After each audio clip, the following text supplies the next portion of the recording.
Imposible niya. Okay, ako, pwede ganun mo yung camera. Ayan. Ngayon po, nasa loob po kayo ng katipunan.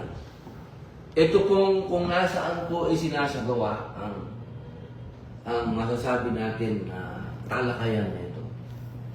Ito po ang kwarto ng katipunan. Makikita niyo po dito ang mga larawan ni Jose Rizal, Andres Bonifacio, Emilio Jacinto, Apolinario Mabini.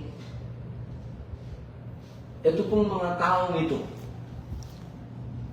pro-Philippines, pro-Pilipinas, pro-Tagalog Republic. Tayo po, pagka sinasabi nila na pro-China, nakakatawa po yun. Yun na po ang pinanakakatawa sa lahat.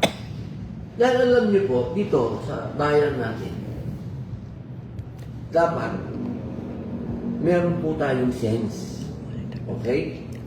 Kapag hindi po natin ginamit ang ating sentido komon, kapag tayo po ay naging masyadong matatawag natin masyado kang makaligal na usapin, nagiging nawawala ho yung sentido